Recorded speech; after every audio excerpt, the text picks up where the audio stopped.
Buenas, mi nombre es Tadeo Roldán Ortega López, soy residente de cirugía cardiotorácica del Instituto Nacional de Cardiología Ignacio Chávez de la Ciudad de México. El día de hoy vamos a hablar del taller hemodinámico. El paciente crítico se encuentra a menudo en un ambiente clínico y fisiológico cambiante. La selección e interpretación de los parámetros a monitorizar son de utilidad solamente cuando van asociados a un razonamiento clínico de la condición del paciente basado en los elementos de la historia clínica, examen físico y otros auxiliares diagnósticos. La monitorización no es más que observar mediante aparatos especiales el curso de uno o varios parámetros fisiológicos o de otra naturaleza para detectar posibles anomalías y de igual manera actuar sobre estas alteraciones. Además, es fundamental comprender que los monitores no son terapéuticos y que jamás deben separar al clínico del lado del paciente. Los objetivos que nosotros tenemos al monitorizar al paciente crítico son alertar la condición del paciente y el nivel de monitorización, el cual avisa al clínico cualquier deterioro de la función médica. También es un diagnóstico continuo que permite observar el comportamiento y cambios del paciente en una condición determinada. Nos permite un pronóstico de la observación de las tendencias en los parámetros observados de la evolución y el cual ayuda a establecer un pronóstico. Y también sirve como guía terapéutica, el cual facilita la evaluación y corrección de las medidas terapéuticas implementadas. La monitorización continua del estado hemodinámico del paciente puede estar indicada en estados de bajo débito, como son la hipovolemia, la cual puede estar determinada por deshidratación, hemorragia, quemaduras o trauma. Un paciente con shock puede ser séptico, cardiogénico, neurogénico, distributivo o anafiláctico. Aquellos pacientes que tienen alteración propia de la función cardíaca como insuficiencia cardíaca, infarto agudo del miocardio o miocardiopatías, o pacientes en riesgo de desarrollar bajo débito, los cuales tenemos pacientes con antecedentes cardiopulmonares que van a ser sometidos a cirugías mayores, cirugías de revascularización coronaria o cirugía cardíaca y cirugía abdominal mayor. La monitorización hemodinámica puede ser tanto no invasiva como invasiva, la cual está determinada por la magnitud e intensidad de la monitorización, el cual variará según la patología, antecedentes patológicos y factores de riesgo. Dentro de la monitorización no invasiva del paciente tenemos la evaluación clínica propia del paciente, en lo cuales podemos evaluar el grado de conciencia, la piel fría y mal perfundida, examen pulmonar y yugular, así como la evaluación de la función renal a través de la diuresis. También se pueden vigilar la aparición de elementos de shock, como la temperatura central, la presión arterial, frecuencia cardíaca, monitoreo a través de electrocardiografía, frecuencia respiratoria y oximetría de pulso. Y dentro de los mecanismos de monitorización invasiva tenemos principalmente lo que son las líneas arteriales y el cateterismo cardíaco derecho, entre los cuales tenemos el catéter venoso central y el catéter de Swan-Ganz. Es de obligatorio conocimiento el concepto de las variables hemodinámicas. Dentro de ellas tenemos la precarga. La precarga no es más que la carga o volumen que distiende el ventrículo izquierdo antes de la contracción o sístole. Esta está determinada por el volumen de sangre al final del período de llenado ventricular y su medición se realiza a través del catéter de Swan-Ganz y corresponde a la presión de oclusión de la arteria pulmonar. La presión venosa central y la presión de la aurícula derecha expresan el retorno de sangre al lado derecho del corazón. La precarga en su medición pueden haber valores de disminución y pueden estar determinados por pacientes con hipovolemia, ya sea por hemorragia, deshidratación, vómito, diarrea o exceso de diurético. Pacientes taquicárdicos con frecuencia cardíaca mayores de 120 disminuyen los tiempos de llenado ventricular y por lo tanto disminuye la precarga. En pacientes con vasodilatación, con la consecuente disminución del retorno venoso, como puede verse en la hipertermia y estados de permeabilidad endotelial, con disminución del volumen circulante efectivo, como en la sepsis o anafilaxias, por lo tanto, disminución de la precarga. También se puede ver aumentada en pacientes con vasoconstricción por estimulación simpática endógena o exógena e hipotermia. También en estados de hipervolemia por sobrecarga de volumen o insuficiencia renal. O pacientes con insuficiencia cardíaca congestiva. Con respecto a la contractilidad, no es más que la habilidad del músculo cardíaco para contraerse. Mientras más se alargue la fibra muscular, mayor será la fuerza de contracción y el volumen de sangre inyectado, de acuerdo a la ley de Frank-Starling. Existe una relación directa entre la contractilidad y el gasto cardíaco. La contractibilidad puede estar aumentada por estimulación simpática endógena o por catecolaminas exógenas, como la dobutamina, adrenalina y dopamina. También puede estar disminuida en enfermedades que afecten el músculo cardíaco, hipoxemia, acidosis y por acción de drogas de efecto inotrópico negativo. La contractilidad no puede ser medida, pero sí inferida a partir del volumen o índice sistólico. También tenemos la poscarga. La poscarga no es más que la resistencia a la eyección ventricular. En el caso del lado derecho del corazón se expresa como resistencia vascular pulmonar y en el lado izquierdo como resistencia vascular periférica. Mientras mayor sea la poscarga, menor será el débito cardíaco y de igual manera mayor será la presión de la aurícula derecha. La poscarga puede verse afectada por lo menos cuando se encuentra disminuida en casos de vasodilatación, sepsis, hipertermia, hipotensión y droga vasodilatadora, y puede estar aumentada en vasoconstricción, hipovolemia, hipotermia, hipertensión y estenosis aórtica. Con respecto al gasto cardíaco, el gasto cardíaco no es más que el producto de la frecuencia cardíaca por el volumen sistólico en litros por minuto. El débito cardíaco derecho e izquierdo es básicamente el mismo, a excepción de pacientes que tienen shunt intracardíacos o comunicaciones interauriculares o interventriculares. El uso del catéter de Swankas es muy importante en este aspecto para medir el gasto cardíaco. Y cambios en el gasto cardíaco a menudo son un síntoma del problema. Con respecto al índice cardíaco, representado por la fórmula en la parte derecha de la pantalla, no es más que el gasto cardíaco en relación con la superficie corporal total expresada en metros cuadrados. Tenemos valores normales mayores de 2.6 y menores de 3.4 litros por minuto sobre metro cuadrado. En la medición del gasto cardíaco, tenemos el principio de Fick, que lo veremos a continuación. El principio de Fick plantea que la diferencia de contenido de oxígeno entre la sangre arterial y la sangre venosa central es directamente proporcional al consumo de oxígeno e inversamente proporcional al gasto cardíaco. Por lo tanto, el gasto cardíaco será igual al consumo de oxígeno entre el valor de oxígeno entre la sangre arterial y la sangre venosa. Puede ser calculado a través de la siguiente fórmula, determinada por el gasto cardíaco se irá igual al peso por 3 ml por kilogramo por la diferencia entre la saturación arterial de oxígeno y la saturación venosa de oxígeno por una constante de 1.36 por el valor de la hemoglobina por 10.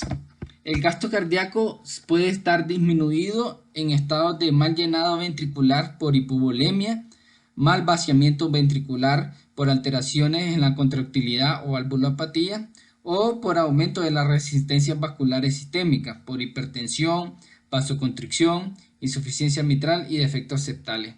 O también puede estar aumentado por un aumento en la demanda de oxígeno como el ejercicio, también en enfermedades hepáticas y tirotoxicosis, en embarazos, pacientes que tienen dolor, temor o ansiedad y como una respuesta a inflamación sistémica precoz, con disminuciones de las resistencias vasculares sistémicas.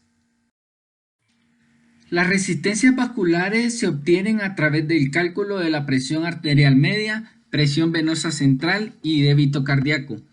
La resistencia vascular pulmonar está determinada por la presión arterial pulmonar media menos la presión venosa central por una constante de 80 entre el gasto cardíaco.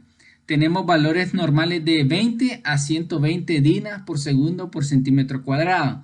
Y la resistencia vascular sistémica está determinada por la presión arterial media menos la presión capilar pulmonar por 80 entre el gasto cardíaco, con valores normales de 770 a 1500 dinas por segundo por centímetro cuadrado. La presión arterial es un reflejo indirecto de la poscarga y los métodos no invasivos, como lo habíamos mencionado anteriormente, frecuentemente en el paciente crítico no permiten estimar con precisión la verdadera presión arterial. Por lo tanto, en condiciones de intensa vasoconstricción, la presión arterial a menudo es menor que la obtenida por métodos invasivos. De ahí la importancia de la utilización de dispositivos invasivos como el catéter venoso central o el catéter de Swan-Ganz. La poscarga no es estimada íntegramente por la resistencia vascular, ya sea pulmonar o sistémica, pero la resistencia está también influenciada por la viscosidad de la sangre y la resistencia valvular. El volumen sistólico no es más que el volumen de sangre eyectado con cada latido. En un corazón disfuncionante, lo primero en caer es el volumen sistólico o índice sistólico. Inicialmente se pueden mantener dentro de parámetros normales o sin cambio por mecanismos compensadores y es uno de los parámetros más importantes en la monitorización invasiva. Por lo tanto, el volumen sistólico está determinado por el débito cardíaco manifestado en mililitros por minuto entre la frecuencia cardíaca en minutos y el índice sistólico está determinado por el volumen sistólico entre la superficie corporal. Dentro de los mecanismos de monitorización invasivo tenemos la línea arterial, la cual permite una monitorización continua y obtención de muestras de sangre arterial repetida sin recurrir a múltiples punciones. Las arterias de elección son la radial, axilar o femoral y arterias centrales en algunas condiciones circulatorias de intensa vasoconstricción.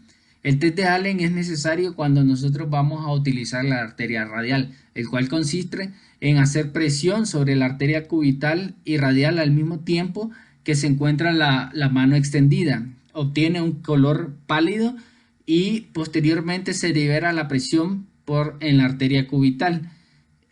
Una vez que se libera la presión, es necesario que la palma de la mano vuelva a tomar el color normal y que demuestran que en caso de utilizar la arteria radial por un dispositivo invasivo que puede causar una obstrucción, se puede mantener la circulación hasta ese nivel. Si una vez que nosotros liberamos la presión sobre la arteria cubital, esta no recobra el color, es una contraindicación para utilizar mecanismos invasivos sobre la arteria radial.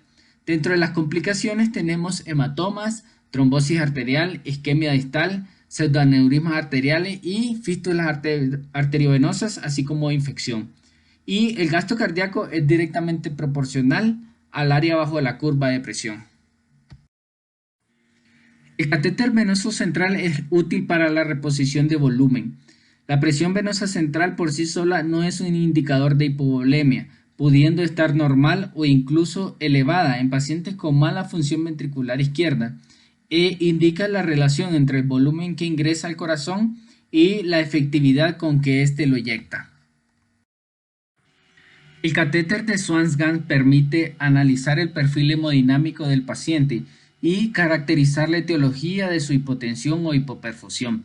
También proporciona datos como funcionalidad cardíaca, determinando el gasto cardíaco, la precarga y la poscarga, y también es útil para determinar la oxigenación tisular a través del aporte y consumo de oxígeno. Las características físicas del catéter de Swan-Ganz es un catéter de poliuretano de 110 centímetros de largo con un diámetro externo de 7 o 7.5 French de 2 a 4 canales con un balón de látex de 1.5 centímetros cúbicos con un transductor que registra cambios de temperatura a 4 centímetros de su extremo para determinar el gasto cardíaco a través de termodilución. El catéter de Swan-Ganz permite evaluar la función del corazón de 3 maneras. Una de ellas, la valoración del funcionamiento como bomba, determinado por la presión de llenado, que no es más que un factor determinante de la cantidad de sangre expulsada en cada contracción. Es la presión de llenado de cada ventrículo, lo cual se basa en la aplicación de la ley de Starling. Al subir la presión durante el llenado, las fibras del músculo se dilatan y se produce una potente contracción ventricular. La presión normal de llenado es de 16 a 20 milímetros de mercurio. Junto con la elevada tensión y dilatación de las fibras del músculo provocan una potente contracción, haciendo que los ventrículos expelan un volumen sistólico normal. Las presiones atrioventriculares son determinadas para evaluar el funcionamiento del corazón derecho, en las cuales se determina la medición de la presión venosa central mediante un catéter central colocado en la vena cava superior o en la aurícula derecha. Midiendo la presión venosa central se determina la presión de la aurícula derecha, la cual puede reflejar también la presión ventricular derecha al final de la diástole. Y esta nos determina el funcionamiento del ventrículo derecho. Mediante el catéter de Swan-Ganz se puede también realizar la medición de las presiones de la aurícula izquierda. Este catéter pasa a través de la aurícula y ventrículo derecho, llegando a la arteria pulmonar, donde se queda flotando libremente. La presión de la aurícula izquierda refleja la presión ventricular izquierda al final de la diástole. Las presiones capilar de arteria pulmonar, a pesar de que el catéter no entra en el lado izquierdo del corazón, puede sin embargo reflejar la presión de la aurícula izquierda. El catéter se ubica en la arteria pulmonar, pero el inflado del globo del extremo del catéter permite al tubo desembocar en un pequeño vaso capilar de esta arteria. Así mide la presión capilar de la arteria pulmonar, también llamada presión capilar pulmonar o presión de enclavamiento de la arteria pulmonar. La presión capilar de la arteria pulmonar refleja la presión de la aurícula izquierda. Un fallo funcional bastante común del catéter de Swan-Ganz es la incapacidad para obtener la presión capilar pulmonar. La determinación numérica del gasto cardíaco, para ello se debe emplear un catéter de triple conducto. Se introduce por vía proximal del catéter 10 ml de suero fisiológico y el cual se mezcla con la sangre de la aurícula derecha y continúa por el sistema circulatorio. Un sensor de temperatura situado en el extremo del conducto distal del catéter mide la temperatura de la sangre pulmonar. Un dispositivo eléctrico de cálculo previamente conexionado al catéter determina numéricamente el gasto cardíaco tras la inyección de la solución. Para el cálculo se toman como variables la temperatura del paciente y el compuesto inyectado, junto con la variación de la temperatura de la sangre. Y por último, la extracción de muestras de sangre venosa mezclada permite evaluar la suficiencia o no del gasto cardíaco. Se extrae una muestra venosa mediante el catéter y otra muestra de sangre arterial para la medición de la saturación de oxígeno en ambas. Si la diferencia de saturación de oxígeno entre ambas es superior al 30%, significa que hay una mayor extracción de oxígeno por parte de la célula. Y si los tejidos extraen una mayor cantidad de oxígeno, es porque el gasto cardíaco ha disminuido o es insuficiente para satisfacer las necesidades de los tejidos. Dentro de las indicaciones del taller hemodinámico tenemos el manejo del infarto agudo al miocardio complicado, evaluación del estrés respiratorio, evaluación del shock, evaluación de los efectos terapéuticos, manejo del postoperatorio de cirugía cardíaca, evolución del taponamiento cardíaco, monitorización perioperatoria del paciente con función cardíaca inestable y manejo de preeclampsia severa. En esta diapositiva podemos encontrar un resumen de los valores normales de las variables medibles a través de métodos invasivos y no invasivos. Y también en esta diapositiva podemos observar un resumen de los valores normales de las variables derivadas de las variables medibles. Y por último, en esta diapositiva encontramos un resumen de todas las fórmulas para el cálculo de variables hemodinámicas. Muchas gracias por su atención, espero que la información sea de utilidad.